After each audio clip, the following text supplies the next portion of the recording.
Hello विद्यार्थी मित्रों, धवल Bhatt education विडियोમાં ફરી એક વખત હું ધવલ ભટ્ટ આપ સૌનું હાર્દિક સ્વાગત કરું છું। વિદ્યાર્થી મિત્રો, ધોરણ 10ના આજના આ વિડીયોની અંદર આપણે જૈવિક પ્રક્રિયા પ્રકરણને આગળ વધારીશું। જૈવિક પ્રક્રિયાઓ આપણે એના આગળના બે અંકની અંદર જે વિવિધ પ્રકારની ચર્ચાઓ કરી તેમાં પ્રથમ અંક એટલે આપણે જૈવિક પ્રક્રિયાની આખી પ્રોસેસ જેણે પણ આ વસ્તુ સમજી ના હોય, જોઈ ના હોય તો એ ધોરણ 6 પ્રકરણ 6નો ધોરણ 10નો પ્રથમ વિડીયો જે જૈવિક પ્રક્રિયાનો મૂકેલો છે એને ફરી એક વખત નિહાળી લે કે જૈવિક પ્રક્રિયા એટલે શું, જેની અંદર આપણે એની વિસ્તૃત જાણકારી મેળવેલી છે। આપણે એને ટૂંકમાં સમજીએ તો જૈવિક પ્રક્રિયા એટલે દરેક સજીવ પોતે પોતાનું અસ્તિત્વ ટકાવી રાખવા માટે સતત પ્રયત્ન કરતો હોય છે અને આ પ્રયત્ન કરવા માટે તે જીવનના વિવિધ તબક્કાઓમાંથી પસાર થતો હોય છે। તો આ જીવનના જે વિવિધ તબક્કાઓ જે છે જેમ કે પોષણ, શ્વસન, વૃદ્ધિ, હલનચલન, પરિવહન, ઉત્સર્જન, રુધિરાભિસરણ વગેરે એ બધા જૈવિક પ્રક્રિયાઓના વિવિધ તબક્કા છે। ત્યાર પછી મિત્રો આપણે વાત કરી જૈવિક પ્રક્રિયાઓના આધારે એનો પ્રથમ નંબરનો જે તબક્કો છે પોષણ। પોષણની અંદર આપણે શું ચર્ચા કરી તો પોષણની અંદર પોષણ એટલે શું, પોષણની જરૂર શા માટે હોય તો દરેક સજીવોને પોતાના જીવનની વિવિધ પ્રક્રિયાઓમાંથી અથવા તો વિવિધ તબક્કામાંથી પસાર થવા માટે ચોક્કસ પ્રકારની ઉર્જાની જરૂર પડે, તાકાતની જરૂર પડે, શક્તિની જરૂર પડે અને આ શક્તિ અથવા તો ઉર્જા એમને શેમાંથી મળે છે તો ખોરાકના વિવિધ ઘટકોમાંથી અથવા તો ખોરાકમાંથી।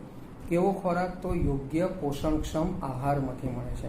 યોગ્ય પોષણક્ષમ આહાર એટલે શું તો યોગ્ય પોષણક્ષમ આહાર એટલે કાર્બોહાઈડ્રેટ, વિટામિન, પ્રોટીન, ચરબી, મિનરલ્સ વગેરે ઘટકોયુક્ત જે ખોરાક છે એ ખોરાક એને આપણે પોષણક્ષમ આહાર। પોષણના વિવિધ પ્રકારોની વાત કરીએ તો પોષણના મુખ્ય બે પ્રકારો છે, એક સ્વયંપોષી પોષણ અને પરપોષી અથવા તો વિષમપોષી પોષણ।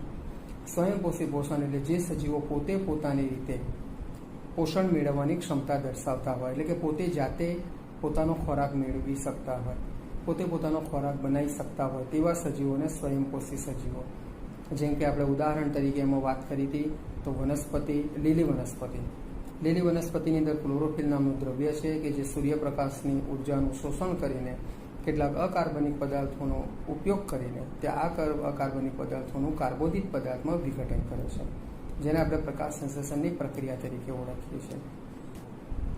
આ પ્રકાશ સંશ્લેષણની પ્રક્રિયા માટેનું જે રાસાયણિક સમીકરણ છે, રાસાયણિક સમીકરણ એટલા માટે કે આખી પ્રક્રિયાને ટૂંકમાં જો દર્શાવી હોય તો એની અંદર જે પણ રાસાયણિક ઘટકો વપરાય છે એને યોગ્ય રીતે તમે દર્શાવો અને રાસાયણિક સમીકરણ તરીકે ઓળખવામાં આવે છે। તો પ્રકાશ સંશ્લેષણની રાસાયણિક પ્રક્રિયાનું જે સમીકરણ છે એ તમને તમારી સ્ક્રીન ઉપર હમણાં દેખાશે, તે છતાં હું અહીંયા બોલી જાઉં છું, એને ખાસ તમે ધ્યાન રાખો। એમાં તમારે યાદ રાખવાનું છે કે તમારે કયા કયા ઘટકોનો ઉપયોગ થાય છે તો કાર્બન ડાયોક્સાઇડ અને પાણીનો ઉપયોગ થાય છે। તો કાર્બન ડાયોક્સાઇડ હું અહીંયા જે સમીકરણ મિત્રો બોલીશ એ સંતુલિત અવસ્થાનું સમીકરણ બોલીશ, તમારે સંતુલિત અવસ્થાનું સમીકરણ યાદ રાખવાનું છે, સમજવાનું છે અને પરીક્ષામાં જ્યારે પૂછાય તો તમારે પણ એ સંતુલિત અવસ્થાનું સમીકરણ જ દર્શાવવાનું છે। આ સમીકરણ છે 6CO2 + 12H2O। આ બંને પ્રક્રિયક તરીકે છે, કાર્બન ડાયોક્સાઇડ વાયુ અને પાણી એટલે 6CO2 + 12H2O વિલ ગીવ્સ એટલે વચ્ચે એરો આવશે, આ એરોના ઉપરના ભાગની અંદર આપણે દર્શાવીશું ક્લોરોફિલ દ્રવ્ય અને નીચે દર્શાવીશું સૂર્યપ્રકાશ અથવા તો તમે સૂર્ય ઉર્જા આ પણ લખી શકો છો। ક્લોરોફિલ દ્રવ્ય એટલા માટે કે પ્રકાશ સંશ્લેષણની પ્રક્રિયા ક્લોરોફિલ દ્રવ્ય ધરાવતા ઘટકો જ દર્શાવે છે। સૂર્યપ્રકાશ એટલા માટે કે ક્લોરોફિલ દ્રવ્ય ધરાવતા ઘટકો સૂર્યપ્રકાશની ઉર્જાનો શોષણ કરે છે અને જે અંતિમ નિપજ આપણને બને છે આપણે શબ્દ વાપર્યો હતો કે અકાર્બનિક ઘટકોનું કાર્બનિક ઘટકોમાં વિઘટન, રૂપાંતર, સંશ્લેષણ। તો અહીંયા કાર્બનિક પદાર્થ તરીકે ગ્લુકોઝ અથવા તો ફ્રુક્ટોઝ બંનેનું ફોર્મ્યુલા એક જ છે C6H12O6 એટલે અહીંયા C6H12O6ને આપણે ગ્લુકોઝ તરીકે ઓળખીશું। ઓક્સિજન મુક્ત થશે અને પાણી પણ મુક્ત થાય છે।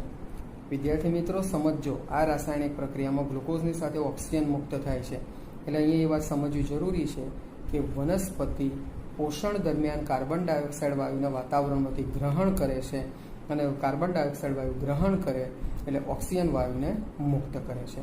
તો આ પ્રકાશ સંશ્લેષણની પ્રક્રિયા થઈ, એનું રાસાયણિક સમીકરણ વિદ્યાર્થી મિત્રો તમે બધાએ સ્ક્રીન પર જોયું।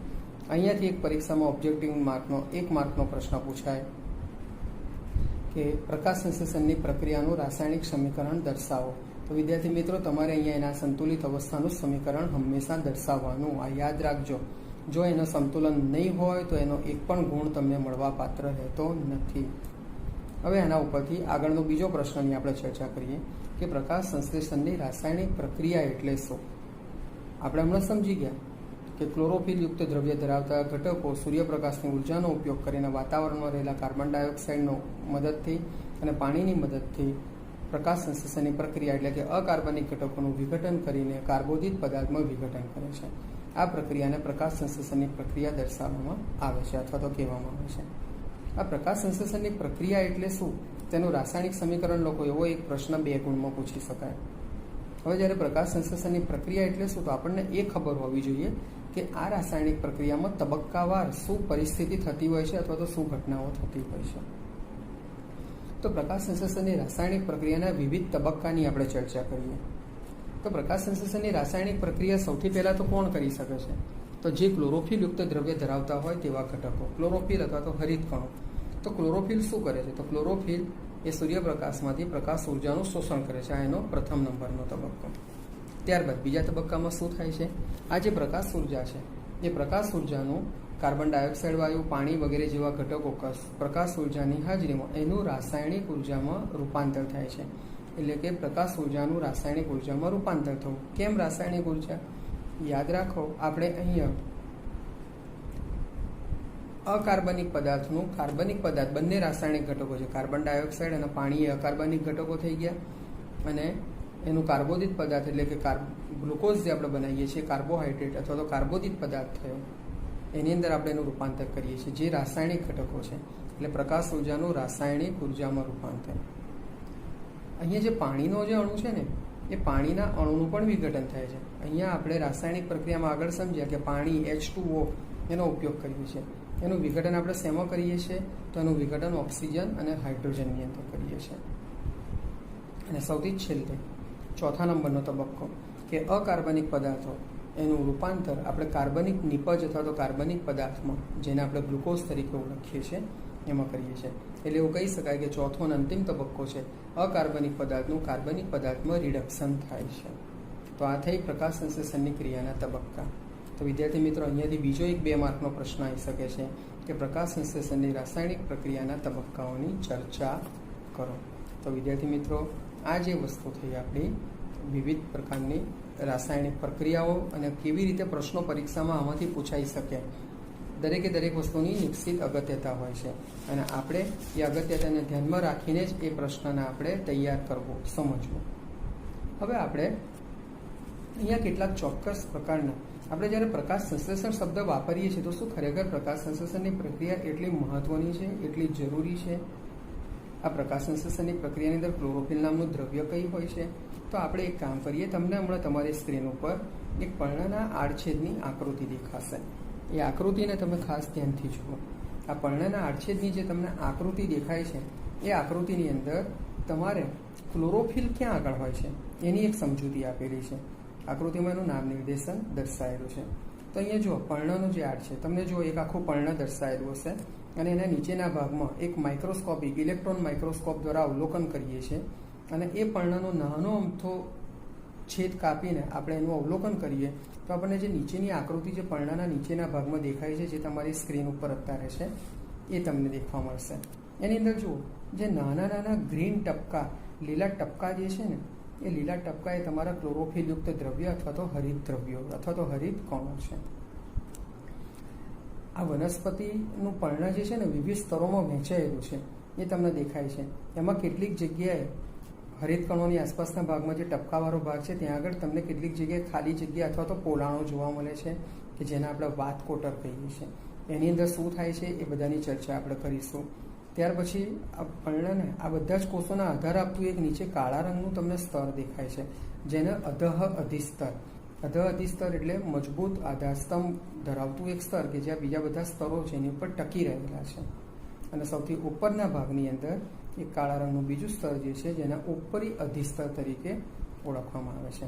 વિદ્યાર્થી મિત્રો, આ આખી આકૃતિને તમે અવલોકન કરશો તો આ એક એક ઘટકો, આ આકૃતિ એટલા માટે સમજવાની કે વનસ્પતિનો આંતરિક ભાગ કેવો હોય એના ભાગનું નામ નિર્દેશન દર્શાવતી આકૃતિ પરીક્ષામાં 2 માર્કમાં પૂછી શકે તો તમે આ આકૃતિ દોરીને તમે સરળતાથી એને સમજી શકો છો.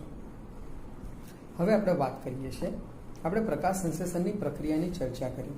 તો પ્રકાશ સંશ્લેષણની પ્રક્રિયાની જ્યારે વાત કરીએ તો પ્રશ્ન મનમાં એ થાય કે શું પ્રકાશ સંશ્લેષણની પ્રક્રિયાની અંદર ક્લોરોફિલ દ્રવ્ય અનિવાર્ય છે અથવા તો જરૂરી છે? બિલકુલ સાચી વાત છે. આ પ્રશ્ન દરેકના મનમાં થાય કે જે દ્રવ્યો પાસે ક્લોરોફિલ ના હોય અથવા તો જે ઘટકો પાસે ક્લોરોફિલ ના હોય તો શું એ પ્રકાશ સંશ્લેષણની ક્રિયા દર્શાવી ના શકે? વિદ્યાર્થી મિત્રો, આપણે એ ચર્ચા કરીએ એને આપણે એક પ્રવૃત્તિના સ્વરૂપમાં લઈએ.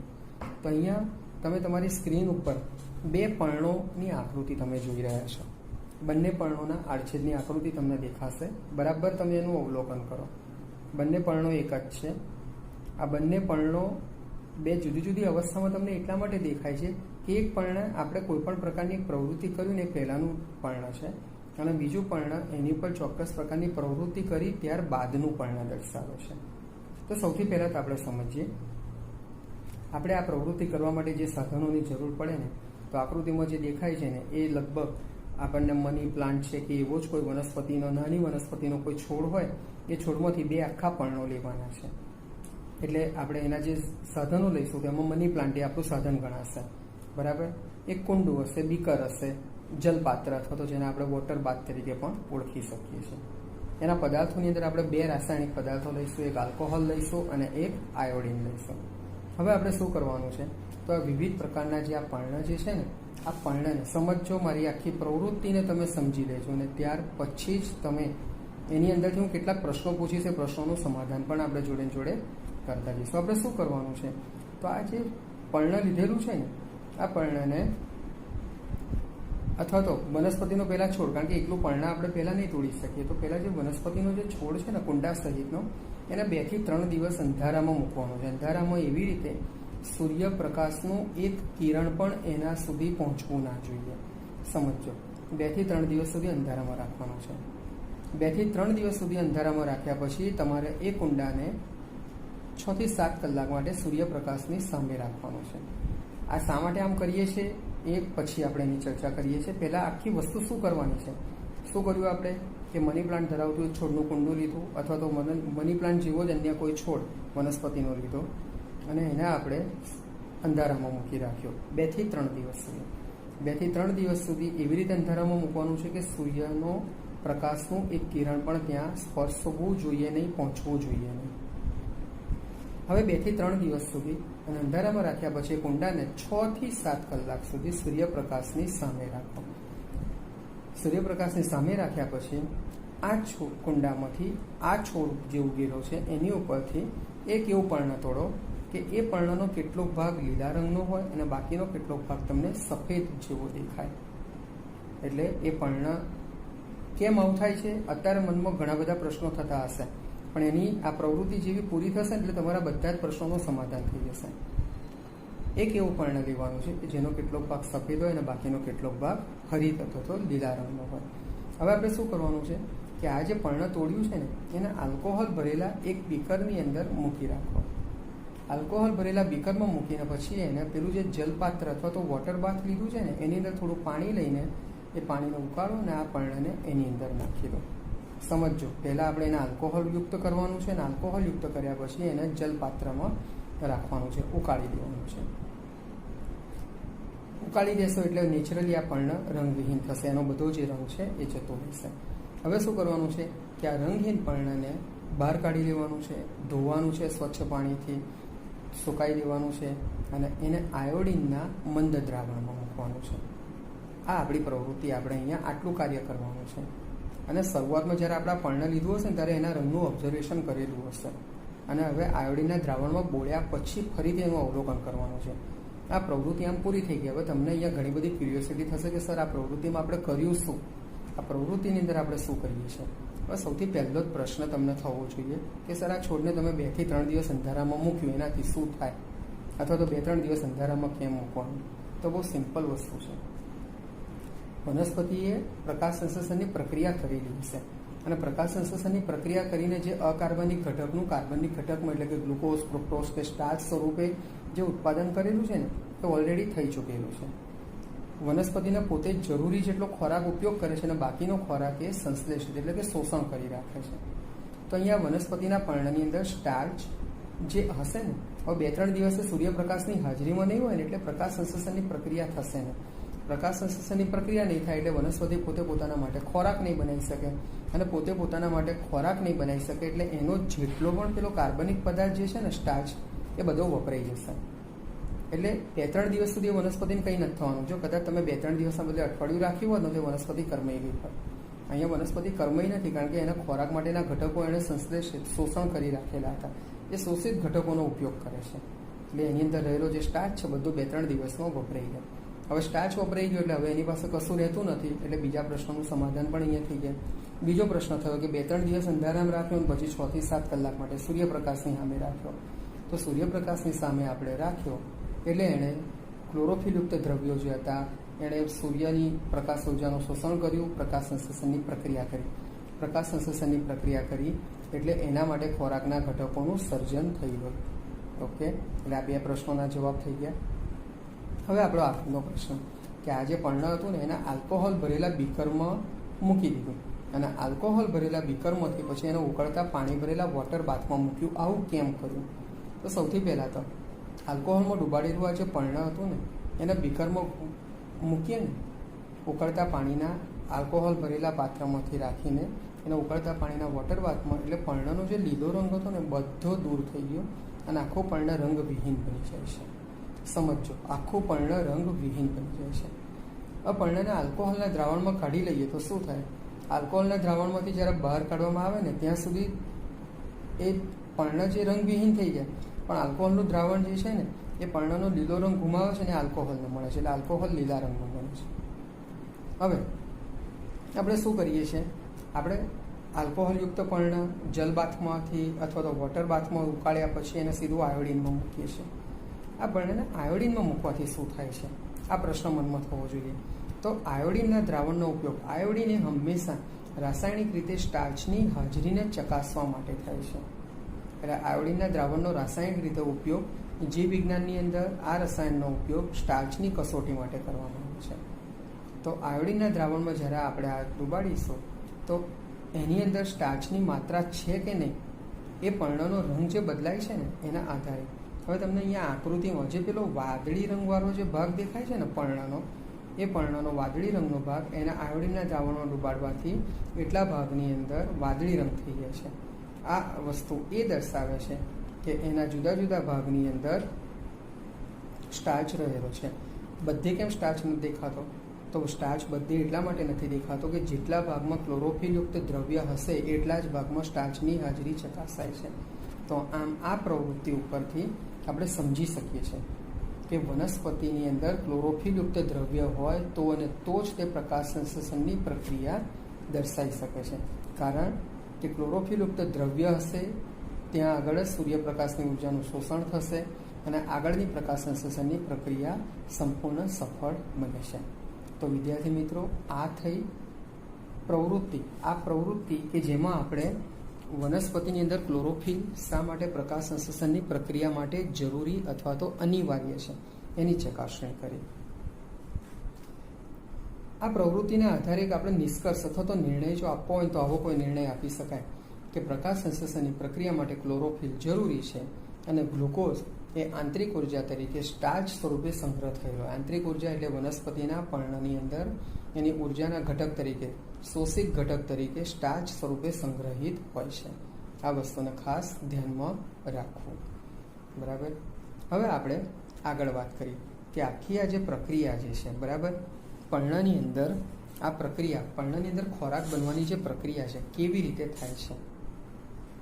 તો વનસ્પતિની અંદર આ પર્ણ જે છે ને એ પર્ણની ઉપર નાના નાના છિદ્રો, તમે ક્યારેક કોઈ પણ વનસ્પતિનું એક આખું પર્ણ તેનું એને સૂર્યપ્રકાશના અજવાળામાં કે પ્રકાશમાં જોશો ને તો એની ઉપર વચ્ચે વચ્ચે નાના નાના છિદ્રો હોય ને એવો તમને અવકાશ દેખાશે. આ છિદ્રોને આપણે વાયુરંધ્ર અથવા તો પર્ણરંધ્ર તરીકે ઓળખીએ છીએ. તમને હવે તમારી સ્ક્રીન ઉપર અત્યારે જે આકૃતિ દેખાય છે એ પર્ણરંધ્ર અથવા તો વાયુરંધ્રની છે. બંને આકૃતિ જુદી જુદી છે. એકની અંદર વચ્ચેનો જે ભાગ છે ને થોડો ખીલેલો છે, ખુલેલો છે, એટલે કે એની અંદર જગ્યા દેખાય છે, અને બીજો જે ભાગ છે એની અંદર એ ભાગ જોડાયેલો છે. શા માટે આવું છે એની પણ આપણે ચર્ચા કરીએ. તો સૌથી પહેલાં તો વાયુરંધ્રની રચના કેવા પ્રકારની હોય એની વાત કરીએ.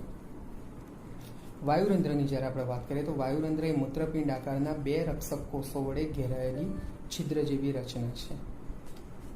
એના રક્ષક કોષોની અંદર હરિત દ્રવ્યો આવેલા હોય છે.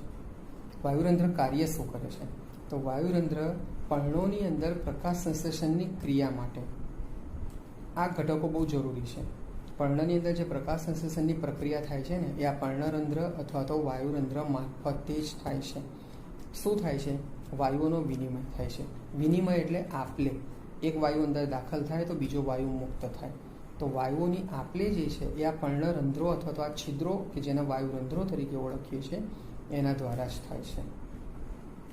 આ વાયુરંધ્રો બીજું શું કાર્ય કરે છે?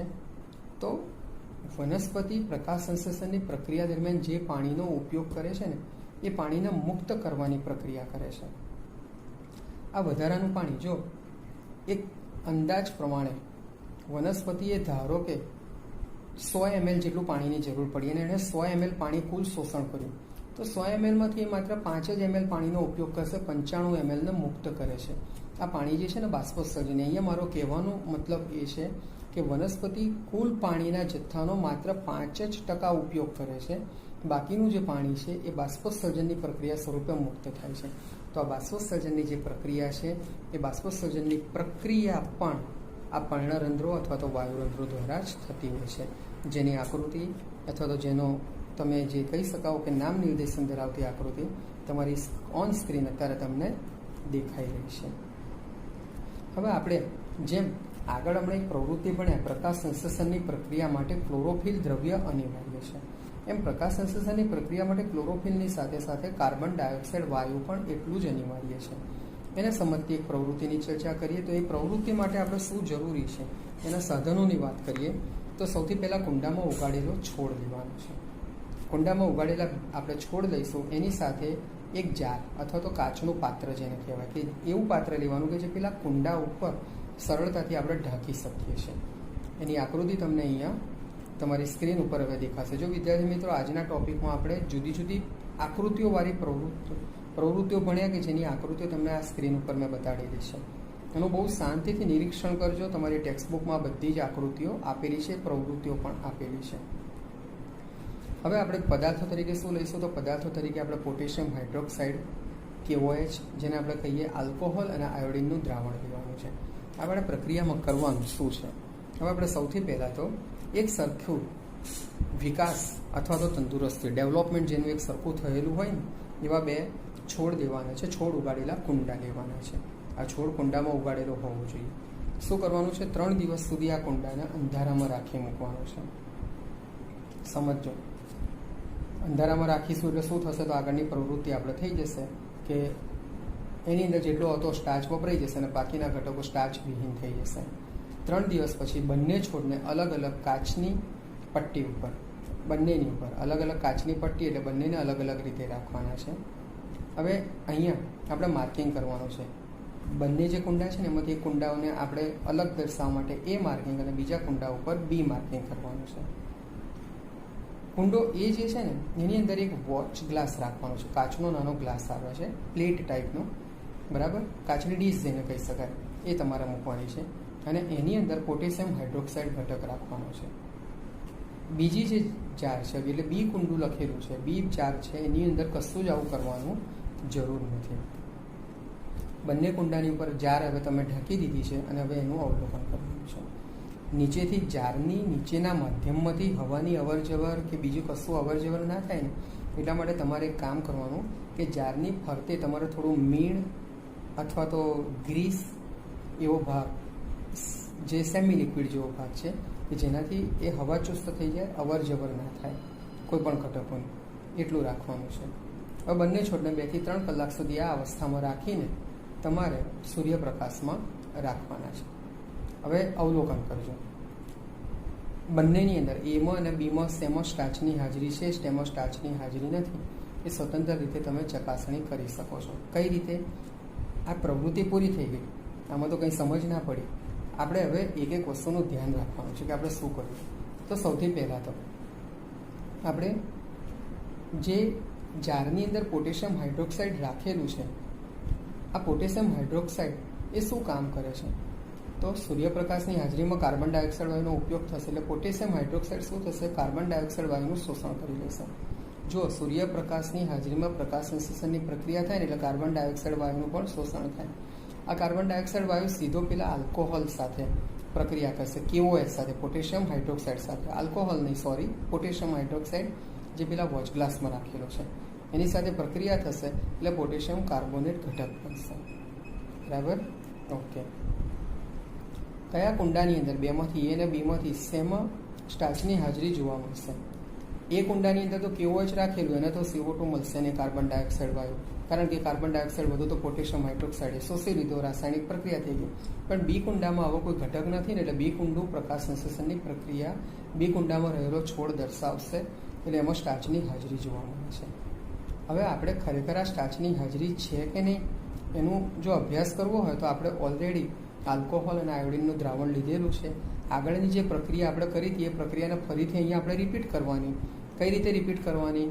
ફરીથી પેલું એમાંથી એક પર્ણ તોડવાનું, પર્ણને આલ્કોહોલની અંદર ડુબાડવાનું, ઉકાળવાનું અને એને આયોડિનના દ્રાવણમાં રાખીશું એટલે એનો કેટલોક ભાગ જ્યાં આગળ ક્લોરોફિલ દ્રવ્ય હશે એ ભૂરા રંગનો થશે. જેની મદદથી તો કુંડા એમાં આમાંનું કશું જોવા નહીં મળે, કુંડા એના પર્ણ, પણ કુંડા બીની અંદર આ વસ્તુ જોવા મળશે. એટલે આના આધારે આપણે નિશ્ચિત રીતે કહી શકીએ છીએ કે જે કુંડાના છોડને કાર્બન ડાયોક્સાઇડ વાયુ પૂરતી માત્રામાં મળ્યો નથી એની અંદર પ્રકાશ સંશ્લેષણની પ્રક્રિયા થતી નથી. આજે વિદ્યાર્થી મિત્રો આજે આપણે વાત કરીશું વિષમપોષી પોષણ વિશેની માહિતી. તો વિષમપોષી પોષણની અંદર આપણે પ્રાણીઓની અંદર પોષણ કયા પ્રકારનું થાય એની ચર્ચા કરીશું. તો હવે સૌથી પહેલાં તો પ્રાણીઓને જ્યારે કોષની દ્રષ્ટિએ આપણે વહેંચીએ તો પ્રાણીઓને કોષની દ્રષ્ટિએ મુખ્ય બે ભાગમાં વહેંચી શકાય. કોષની સંખ્યાની દ્રષ્ટિએ એક કોષી સજીવ અને બીજું બહુકોષી સજીવ. એક કોષી સજીવ એટલે શું અને બહુકોષી સજીવ એટલે શું આ સમજવું પહેલાં જરૂરી છે. એક કોષી સજીવ એટલે જે સજીવની તમામ જૈવિક પ્રક્રિયાઓ અથવા તો દેહધાર્મિક ક્રિયાઓ માત્ર ને માત્ર એક કોષ દ્વારા સંચાલિત હોય તેને એક કોષી સજીવ તરીકે ઓળખવામાં આવે છે. અને બહુકોષી સજીવ એટલે જે સજીવોના જીવન પ્રક્રિયાઓ માટે વિવિધ પ્રકારના કોષો સંકળાયેલા હોય, એટલે કે એકથી વધારે કોષો દ્વારા એમનું તમામ સ્ટ્રક્ચર, બંધારણ તૈયાર થયેલું હોય તો આપણે તેને બહુકોષી સજીવ તરીકે ઓળખીએ છીએ. એક કોષી સજીવના ઉદાહરણોની આપણે વાત કરીએ તો અમીબા, પેરામિશિયમ વગેરે જેવો એક કોષી સજીવ છે. એ સિવાયના જેટલા વિશાળકાય પ્રાણીઓ છે, મનુષ્ય છે, આ બધા એ બહુકોષી સજીવો છે. આપણે અહીંયા એક કોષી સજીવની અંદર પોષણ કઈ રીતે હોય એના માટે આપણે એક અમીબાના ઉદાહરણ દ્વારા આખી પદ્ધતિને સમજીશું. પરીક્ષાની અંદર વિદ્યાર્થી મિત્રો આ પ્રશ્ન તમને 2 થી 3 માર્કની અંદર 4 માર્કમાં પણ પૂછી શકાય છે.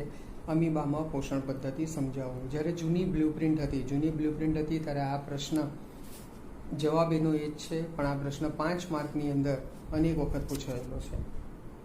એટલે આપણે આ પ્રશ્નની મહત્તાને પણ સમજીશું અને એના અનુલક્ષીને પણ આપણે તૈયાર કરીશું. તો વિદ્યાર્થી મિત્રો, અમીબા તમને તમારી સ્ક્રીન ઉપર પેરેલલ અમીબાના આકૃતિ, અમીબા એટલે એક કોષ દ્વારા સંચાલિત સજીવ, એની અંદર પોષણ પદ્ધતિ કેવી રીતે થાય તો આપણે સૌથી પહેલાં અહીંયા આકૃતિને સમજીએ ને પછી એના તબક્કાની વાત કરીએ. તો અહીંયા પ્રથમ નંબરની આકૃતિ તમે જોશો, કુલ 4 આકૃતિનો આખો સેટ આપેલો છે. એમાં પ્રથમ નંબરની આકૃતિમાં જોશો તો તમને એક અનિયમિત આકારનો સજીવ જેને આપણે અમીબા કહીશું અને એની નજીકની અંદર એક નાનો અમથો કણ દેખાય છે જે અમીબા માટે ખોરાકનો કણ છે.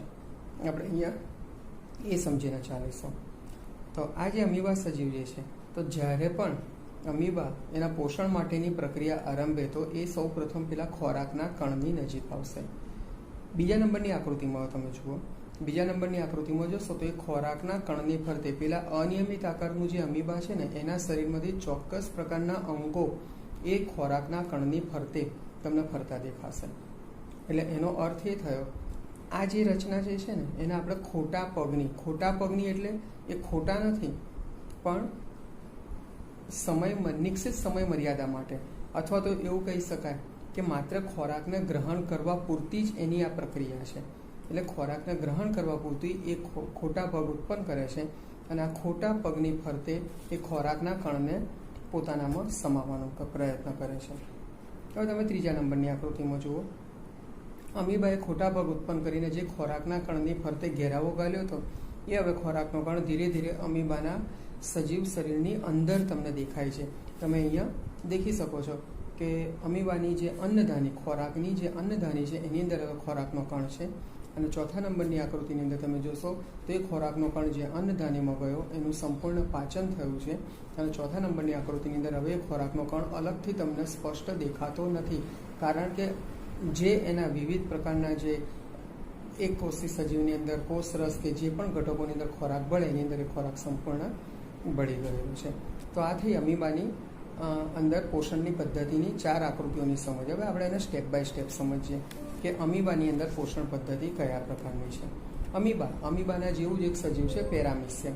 પેરામિશિયમનો જે આકાર જે છે સિમિલર, એ આકાર તમારા પગમાં પહેરવાના જે ચપ્પલ છે ને, ચપ્પલના તળિયા જેવો એનો આકાર હોય છે. આ વસ્તુ એક સમજી લેજો.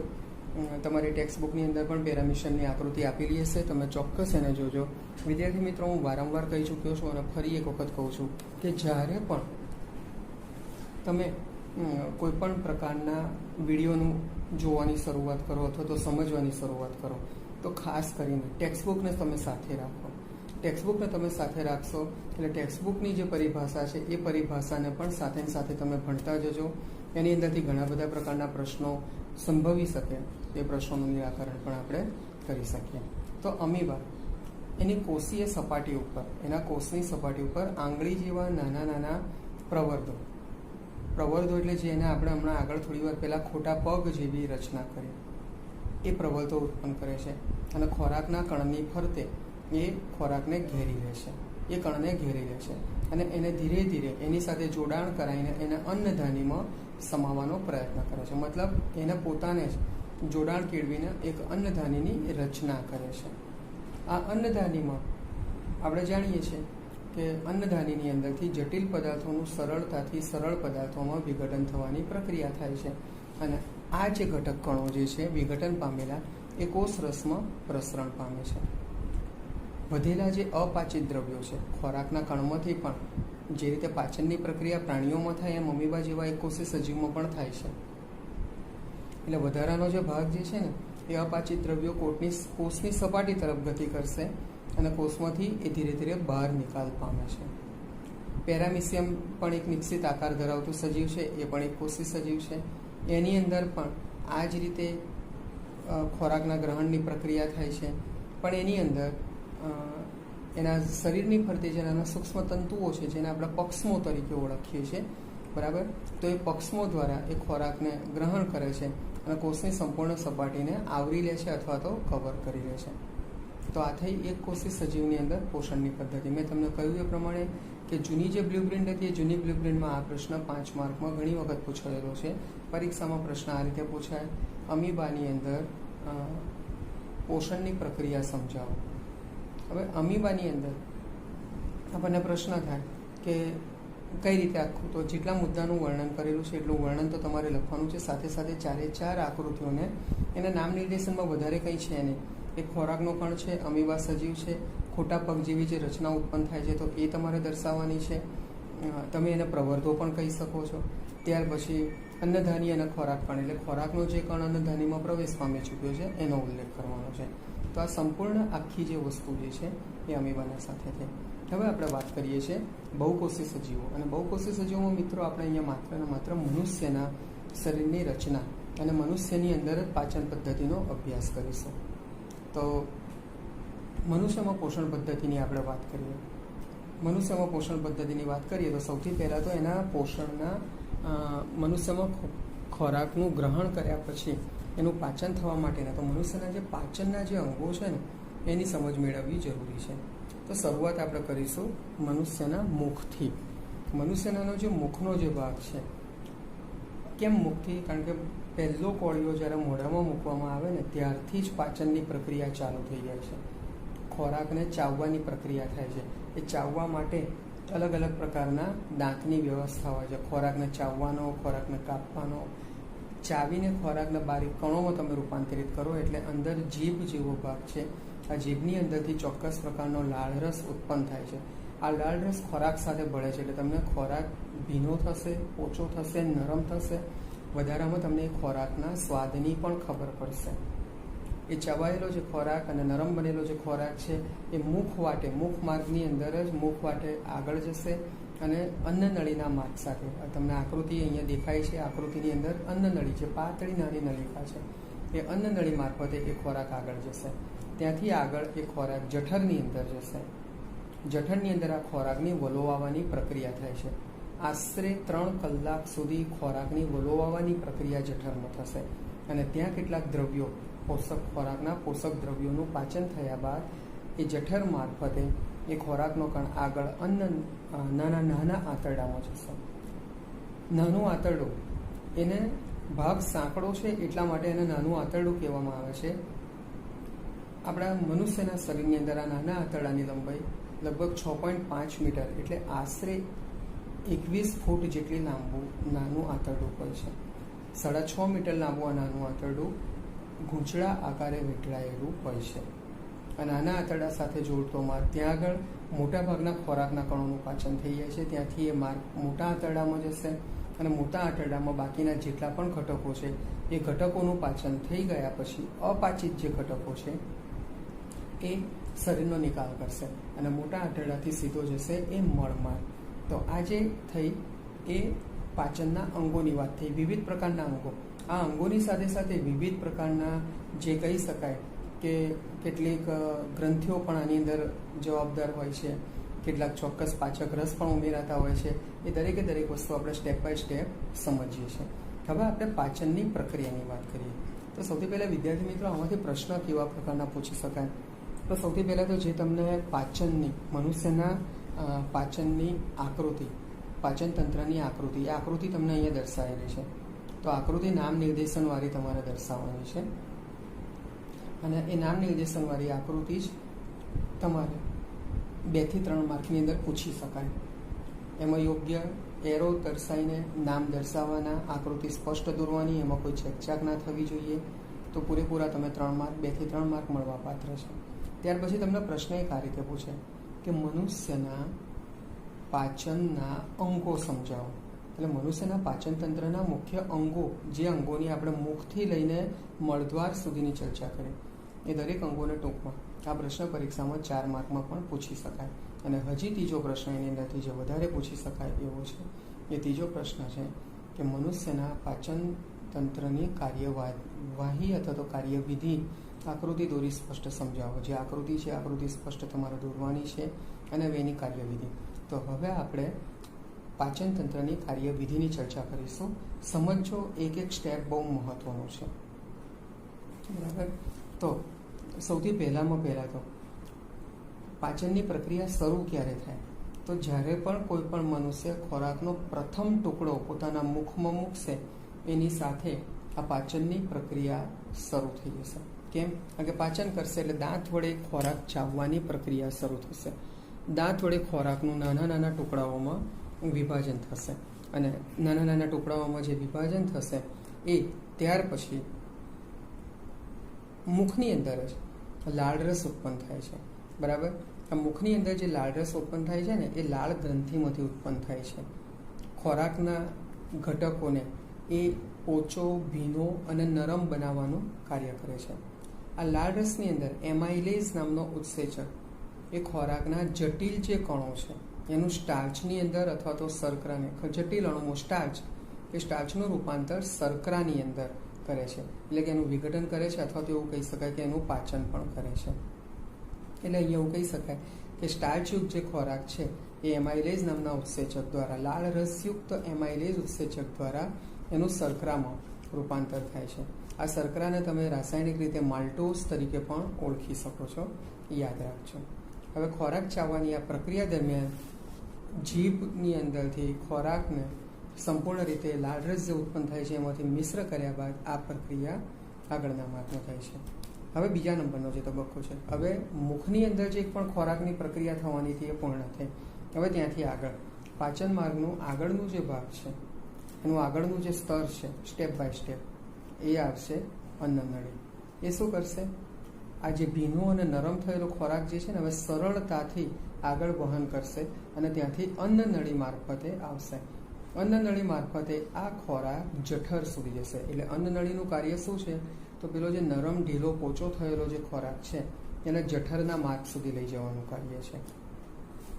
જઠરમાં આ ખોરાકનું પાચન જે થાય છે, હવે જઠરમાં આ ખોરાક આપણે આગળ વાત કરીએ પ્રમાણે કમસે કમ 3 કલાક સુધી વલોવવાની પ્રક્રિયા થાય છે. ખોરાક વલોવાય છે તો કઈ રીતે, ત્યાં આગળ શું શું પ્રક્રિયાઓ થાય છે એ પણ સમજવી જરૂરી છે. તો જઠરની દિવાલની અંદર જઠરાગ્નિઓ આવેલી હોય છે, ત્યાંથી એ હાઇડ્રોક્લોરિક એસિડ HCl ઉત્પન્ન કરે છે અને ત્યાં આગળ એ શું કાર્ય કરે છે, તો આ હાઇડ્રોક્લોરિક એસિડ પ્રોટીન પાચક ઉત્સેચક પેપ્સિન અને શ્લેષ્મ એટલે ચિકાસયુક્ત પદાર્થ એનો સ્ત્રાવ કરે છે. આ બધું જે મિશ્રણ છે ને, મિશ્રણને જઠર રસ કહેવાય. હાઇડ્રોક્લોરિક એસિડ, શ્લેષ્મ, પાચક ઉત્સેચક પેપ્સિન, આ બધી જ વસ્તુઓનું જે મિશ્રણ છે એને આપણે જઠર રસ તરીકે ઓળખીએ છીએ.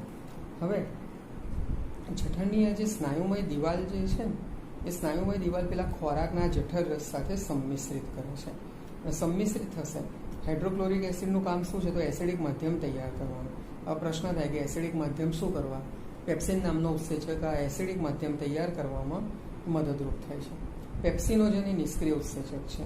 મંદ હાઇડ્રોક્લોરિક એસિડ સાથે એની પ્રક્રિયા થાય એટલે પેપ્સિનોજનનું પેપ્સિનમાં, સક્રિય ઉત્સેચક પેપ્સિનમાં રૂપાંતર થાય છે.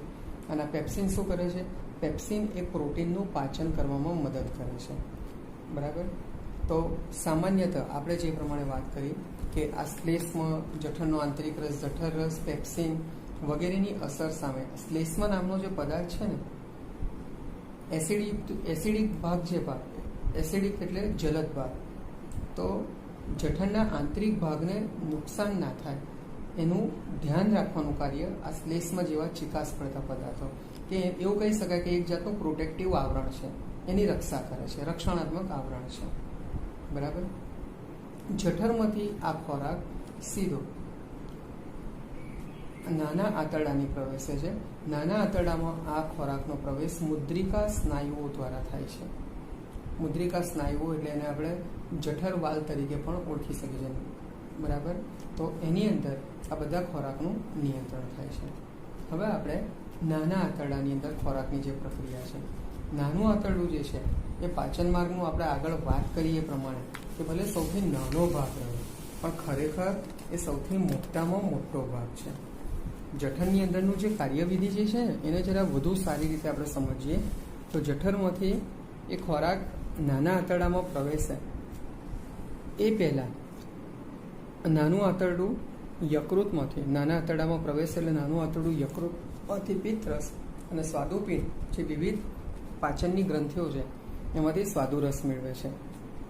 હવે પિત્તરસ, જઠરની અંદર જે જઠરરસ કે પિત્તરસ જેની આપણે વાત કરી, એનું કાર્ય શું છે, તો જઠરમાંથી જે એસિડિક ભાગ જે છે એ ખોરાકને આલ્કલીય બનાવે છે. આલ્કલીય બનાવે અને આ કાર્ય સ્વાદુરસના ઉત્સેચકો કરે છે.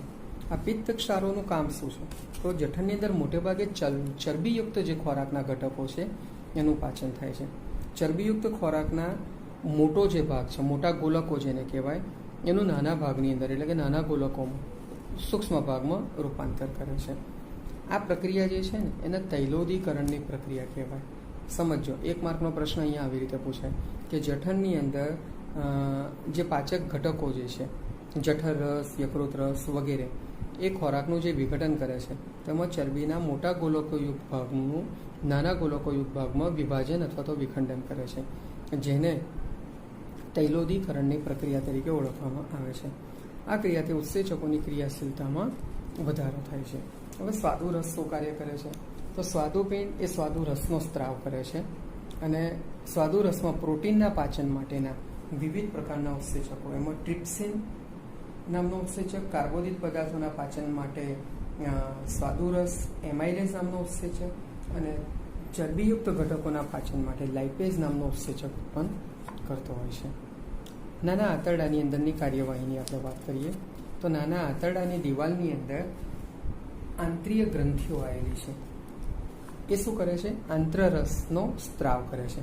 અને આ જે આંત્રરસનો સ્ત્રાવ કરે છે તો એની અંદર જે વિવિધ પ્રકારના જે આંત્રરસના જો અંદર ઉત્સેચકો જે છે એ પ્રોટીનનું એમિનો એસિડમાં, કાર્બોદિત પદાર્થોનું ગ્લુકોઝમાં, ચરબીનું ફેટી એસિડ અને ગ્લિસરોલ જેવા ઘટકોમાં રૂપાંતર કરે છે. તો આ જે આખી પ્રક્રિયા જે થઈ એ પ્રક્રિયા પાચનની પ્રક્રિયા થઈ. હવે આ બધા ઘટકો દ્વારા જે ઉત્પન્ન થતો જે વધારા, આ બધી પ્રક્રિયા દ્વારા જે પણ પાચિત શરીરના પોષણયુક્ત ઘટક છે એનું તો શોષણ થઈ જાય છે, પણ એ સિવાય વધારાનો અપાચિત ભાગ જે છે, આ અપાચિત ભાગ નાના આંતરડામાંથી મોટા આંતરડામાં જશે. મોટા આંતરડામાં હજી પણ કોઈ વધારાનો એવો ઉપયુક્ત ઘટક જે હશે એ ઘટકનું શોષણ થશે, અને એ ઘટકનું શોષણ થયા પછી એ સિવાયનો જે વધારાનો ભાગ જે છે એ વધારાના ભાગના આપણે ઉત્સર્ગ દ્રવ્ય અથવા તો શરીરની અંદર ઉત્પન્ન થતા નકામા કચરા તરીકે ઓળખીશું. તો જેનું સરળતાથી આપણે શરીરમાંથી નિકાલ કરવા માટે મળમાર્ગ, એટલે મોટા આંતરડામાંથી સીધો એ ભાગ મળમાર્ગ મારફતે શરીરમાંથી નિકાલ પામે છે. તો આ સંપૂર્ણ પ્રક્રિયા થઈ પાચનની પ્રક્રિયા. વિદ્યાર્થી મિત્રો, આમાંથી કેવા પ્રકારના પ્રશ્નો પૂછાય એની પણ અગાઉ આપણે ચર્ચા કરી. ફરી એક વખત સંખ્યાની દ્રષ્ટિએ પ્રાણી કોષોને બે ભાગમાં વિભાજિત કરી શકાય, એક કોષી અને બહુકોષી. એક કોષી સજીવ એટલે જેની સંપૂર્ણ દેહધાર્મિક ક્રિયા અથવા તો જીવન પ્રક્રિયાઓના બધા તબક્કા માત્ર ને માત્ર એક કોષ દ્વારા સંચાલિત હોય, એને એક કોષી સજીવ કહેવાય. બહુકોષી એટલે તેની અંદર જુદા જુદા કાર્યો માટે કોષોનું શ્રમ વિભાજન, એટલે કે કોષોની અંદર કાર્યોની વહેંચણી થયેલી છે. અન્નમાર્ગની અંદર પાચનના કોષો અલગ છે, હલનચલન માટેના કોષો અલગ છે, શ્વાસોશ્વાસની પ્રક્રિયા માટેના કોષો અલગ છે. દરેકે દરેક પ્રકારના કોષોના પોતપોતાના નિશ્ચિત કાર્ય વહેંચણી થયેલી છે, એટલે એને બહુકોષી સજીવ કહીશું. એક કોષી સજીવની અંદર આપણે અમીબા અને પેરામિશિયમના ઉદાહરણો લીધા, અને અમીબાની અંદર પોષણ પદ્ધતિની પણ ચર્ચા કરી. સિમિલર એ જ રીતે પેરામિશિયમમાં પણ કઈ રીતે થાય એની પણ આપણે વાત કરી. ત્યાર પછી આપણે બહુકોષી સજીવની અંદર મનુષ્યનું ઉદાહરણ લીધું અને મનુષ્યના પાચન માર્ગની ચર્ચા કરી. મનુષ્યનું જે પાચન માર્ગ છે એની અંદર પ્રશ્નો અલગ અલગ રીતે પૂછી શકાય. એમાં પાચન તંત્રની એક તો આકૃતિ પૂછી શકાય, માત્ર નામ નિર્દેશનવાળી આકૃતિ. ત્યાર પછી એ પાચન માર્ગ જે છે એ પાચન તંત્રને સંભાળતી વસ્તુ, એટલે એવું કહી શકીએ કે આપણે મનુષ્યના પાચનના અંગો, પાચન તંત્રના મુખ્ય અંગોની ચર્ચા કરીએ છીએ, તો એ ભણી શકીએ. ત્યાર પછી આપણે વાત કરીએ તો પાચન તંત્રની કાર્યવિધિ એ એક અલગ રીતે પ્રશ્ન રીતે પૂછી શકાય. એક નાના પ્રશ્નની પણ આપણે વાત કરી, 1 માર્કનો પ્રશ્ન પૂછી શકાય, તૈલોદીકરણની પ્રક્રિયા એટલે શું? જઠરની અંદર કયા પ્રકારના, આ સિવાય ઘણા બધા પ્રશ્નો પૂછી શકાય, જેમ કે જઠરમાં કયા ઘટકોનું પાચન થાય, નાના આંતરડામાં કયા પ્રકારના ઘટકોનું પાચન થાય, જે વિવિધ પ્રકારના ઉત્સેચકો ઉત્પન્ન થાય છે એ ઉત્સેચકોના નામ શું છે, એ દરેકે દરેક વસ્તુ આપણા વિડીયોની અંદર આજના લેક્ચરમાં આપણે સાંકળી છે. વિદ્યાર્થી મિત્રો, હવે આપણે જૈવિક પ્રક્રિયાનો બીજો તબક્કો એટલે કે શ્વસનની ચર્ચા કરીશું. હવે શ્વસનની અંદર આપણે બધા જાણીએ છીએ, મનુષ્ય પોતે પણ, કે આપણે શ્વસનની અંદર દરેક પ્રાણી શું કરે છે તો ઓક્સિજન ગ્રહણ કરે છે અને કાર્બન ડાયોક્સાઇડ વાયુને મુક્ત કરે છે. હવે અહીંયા પ્રશ્ન એ થાય છે કે ખરેખર શું શ્વસનની પ્રક્રિયામાં ઓક્સિજન ગ્રહણ કરીએ તો ઉચ્છ્વાસ દરમિયાન કાર્બન ડાયોક્સાઇડ વાયુ મુક્ત થતો હશે? ચકાસ્યું કોણે?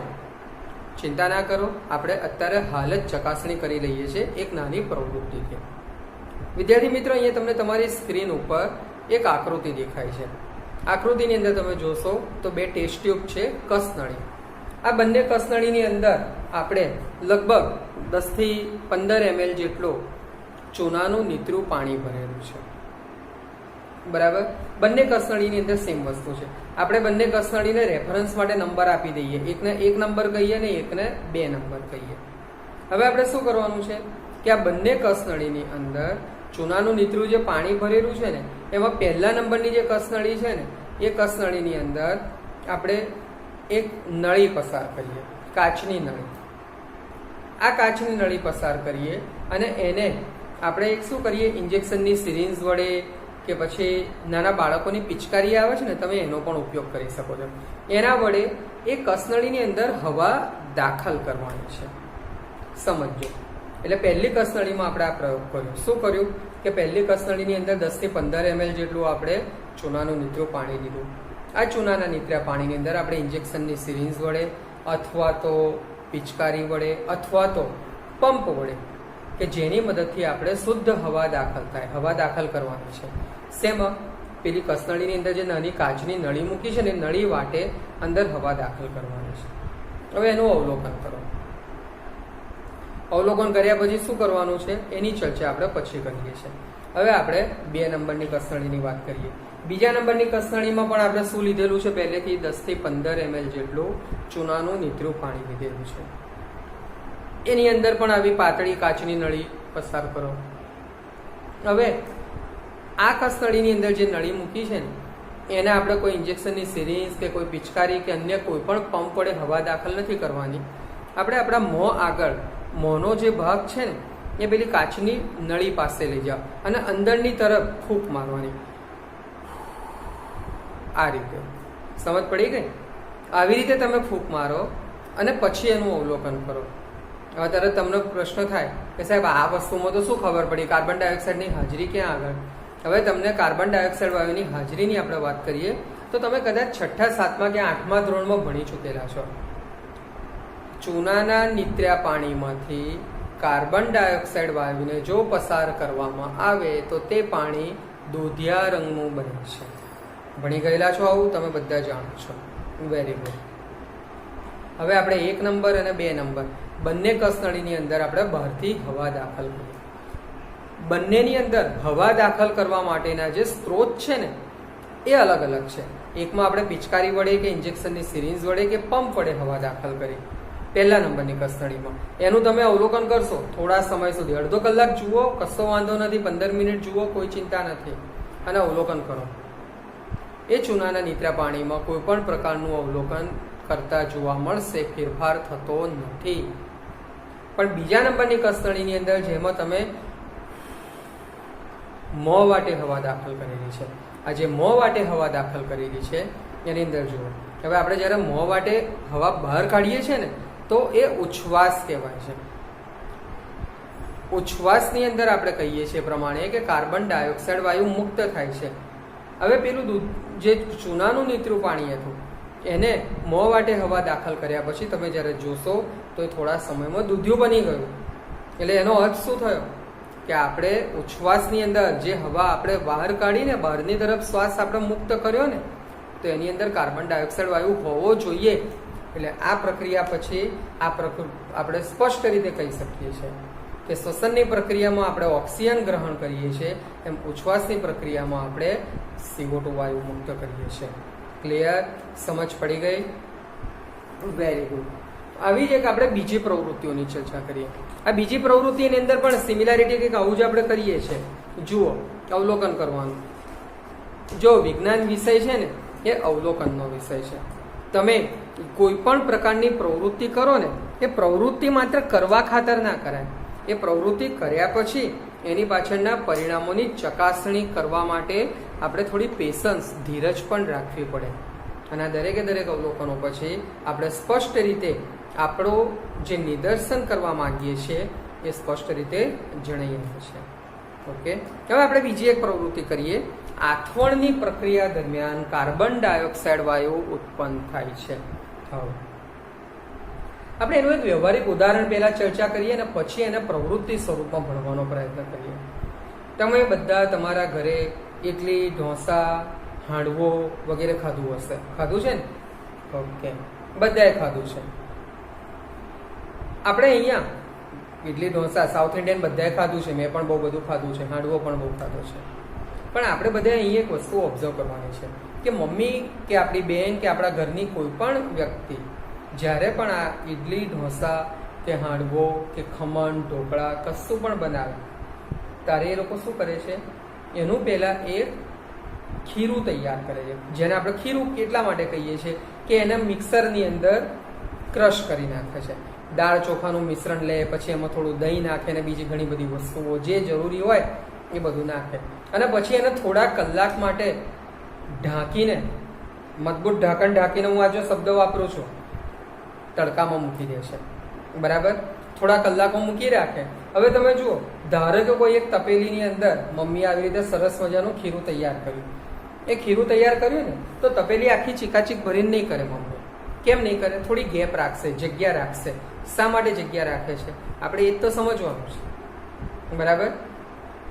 ધારો કે તમારી એક તપેલીની લંબાઈ છે ને, એમ માની લો, આમ ઊંચાઈ આપણે માપીએ ને, ધારો કે 10 ઇંચ જેટલી ઊંચાઈ છે. કેટલી છે? 10 ઇંચ નહીં, આપણે 10 સેન્ટીમીટર. 10 ઇંચ તો બહુ મોટી થઈ જાય. ધારો કે 10 સેન્ટીમીટર આપણે લઈએ.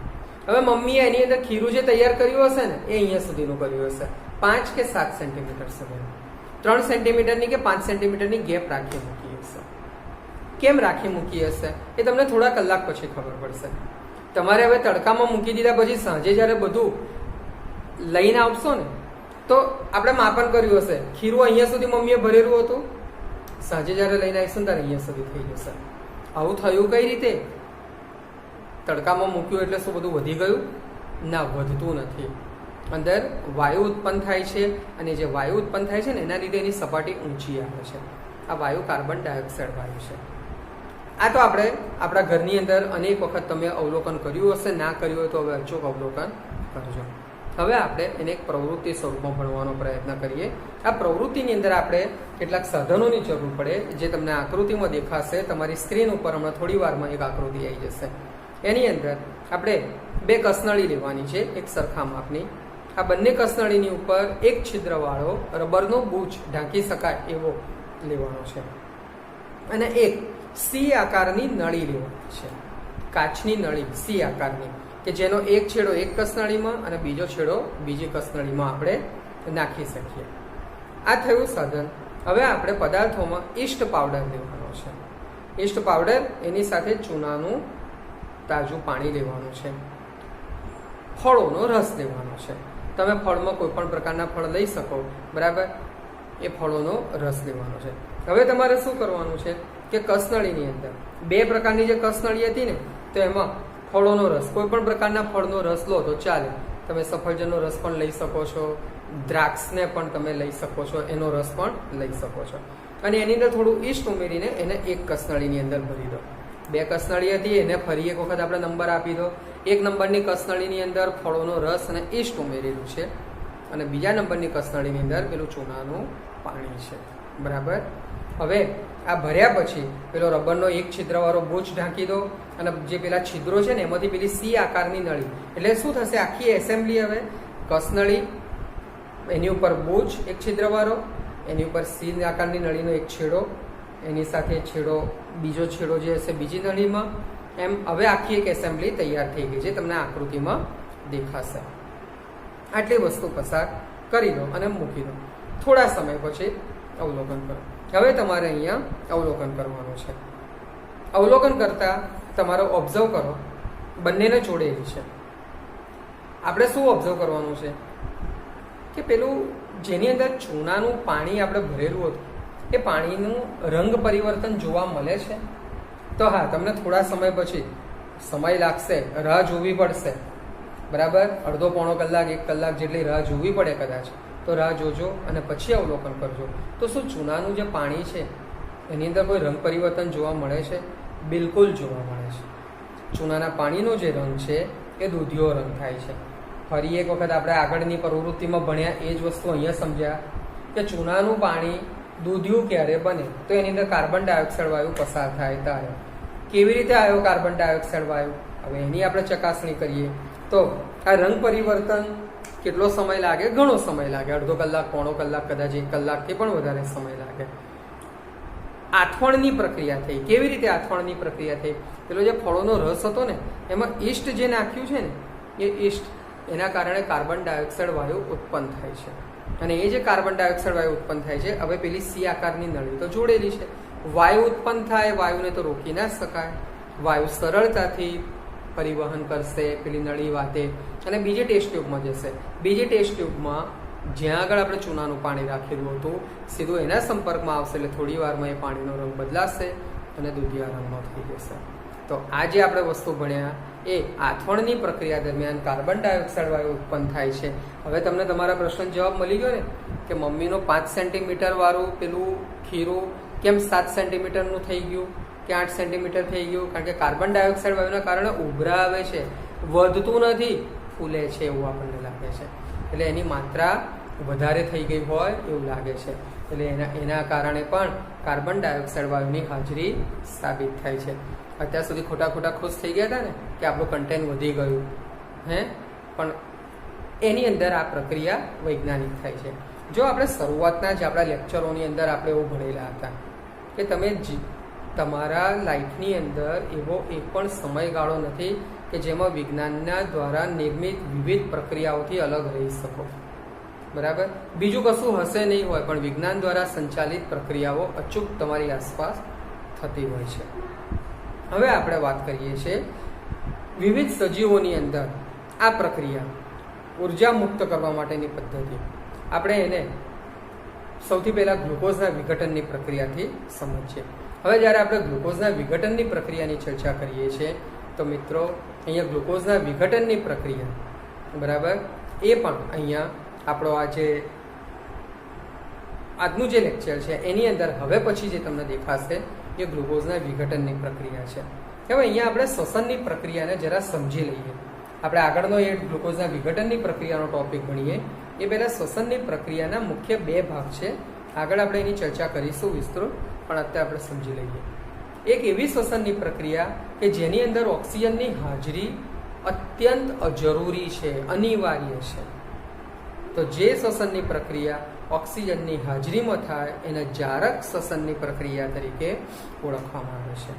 અને બીજા નંબરની એવી રાસાયણિક પ્રક્રિયા કે જે શ્વસનની પ્રક્રિયામાં ઓક્સિજન અનિવાર્ય નથી. ઓક્સિજન હોય તો વાંધો નથી, પણ ના હોય તો પણ એ પ્રક્રિયા સરળ બની શકે છે.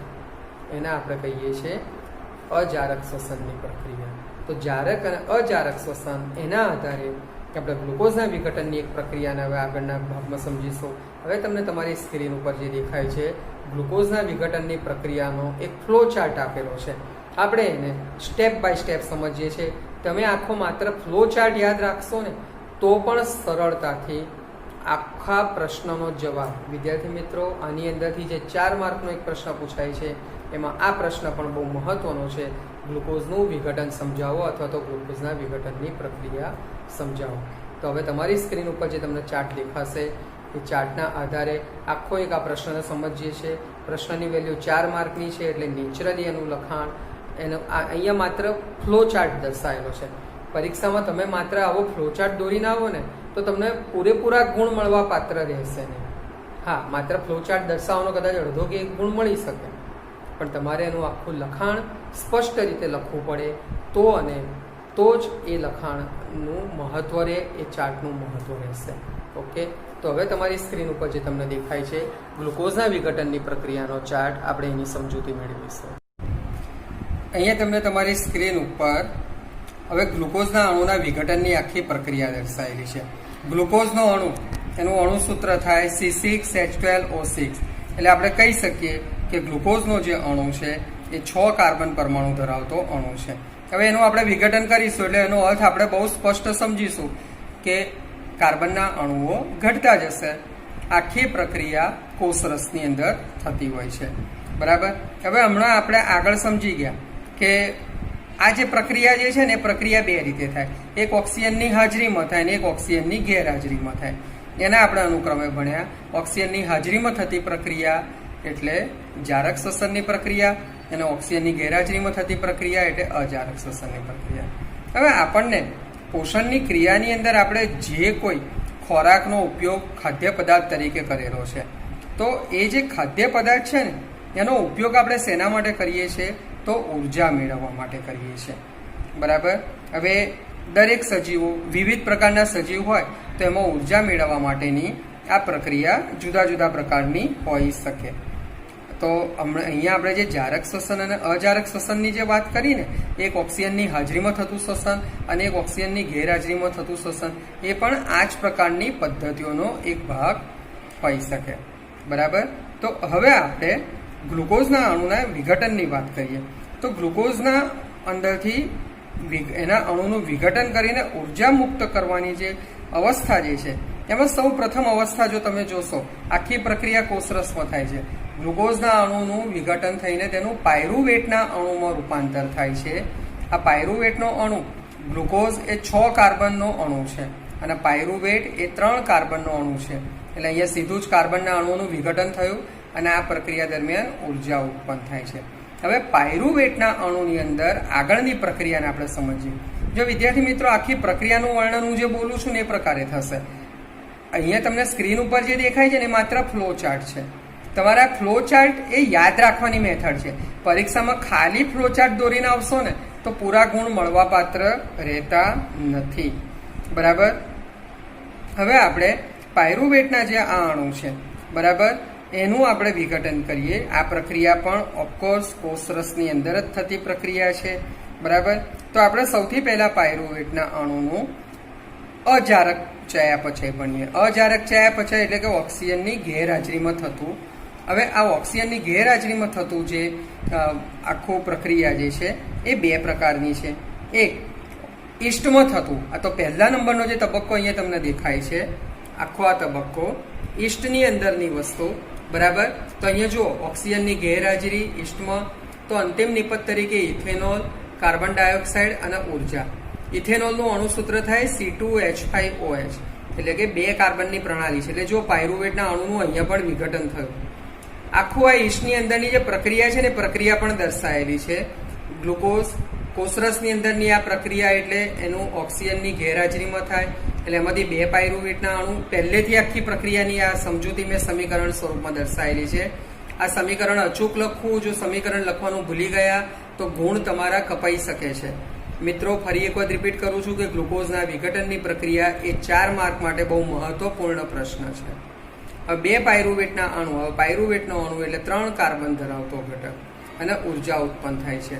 હવે એનું આથવણ થશે ને, એટલે ઓક્સિજનની ગેરહાજરીમાં આથવણની પ્રક્રિયા થશે, એટલે અંતિમ નિપજ જે ઇથેનોલ, કાર્બન ડાયોક્સાઇડ અને ઉર્જા. મિત્રો, અહીંયા જે ઉર્જા ઉત્પન્ન થાય છે ને, બરાબર, એ ઉર્જા બહુ નજીવી ઉર્જા ઉત્પન્ન થતી હોય છે. ઓલરાઈટ. તો આખી આ જે પ્રક્રિયા છે, આ પ્રક્રિયાને આપણે અજારક શ્વસનની પ્રક્રિયા તરીકે ઓળખીએ છીએ.